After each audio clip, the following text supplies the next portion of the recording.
एक बार एक राजा गौतम बुद्ध के पास आया। बुद्ध के आश्रम में बहुत भीड़ थी। राजा ने आग्रह किया कि वह एकांत में उनसे कुछ कहना चाहता है। बुद्ध बोले, मोनो नयन कथो क्यों नाही, अर्थात सर्वत्र एकांत है, यही बोलो। राजा ने कहा, मैं संन्यास लेना चाहता हूँ। यह सुनकर बुद्ध थोड़ा गंभीर हो गए। वे बोले कि तुम्हें संन्यास्त होने के लिए दीक्षा देने से पहले मेरी एक शर्त का पालन करना होगा। राजा ने आश्वस्त करते हुए कहा कि जब दीक्षा लेनी है और संन्यास्त होना ही है तो सब शर्तें मंजूर हैं। बुद्ध ने आदेश दिया कि अपने कपड़े उतारो, जूते उतारो और नग्न हो जाओ और अपनी राजधानी के राजमार्गों पर स्वयं को जूते मारते हुए चक्कर लगाकर आओ। राजा ने वही किया।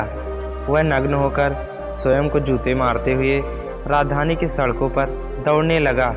उसके चले जाने पर शिष्य ने बुद्ध से कहा कि जब हम दीक्षा लेने आए थे तब तो आपने ऐसी कठोर शर्त नहीं लगाई थी। आप तो स्वयं करुणातार हैं, फिर राजा के साथ ऐसा कठोर व्यवहार क्यों? बुद्ध बोले, जब तुम लोग संन्यास लेने आए थे तो तुम्हारे अहंकार बहुत बड़े नहीं थे, इसलिए तुमसे द्वार द्वार पर भिक्षा मंगवाकर ही काम बन गया था। पर यह तो राजा है, इसका अहंकार बहुत बड़ा है, इसलिए महारोग की दवाई भी अधिक शक्तिशाली होनी चाहिए। राजा जब इस दशा में अपने ही परिजनों के सामने से गुजरेगा तो उसका अहंकार चूर चूर हो चुका होगा।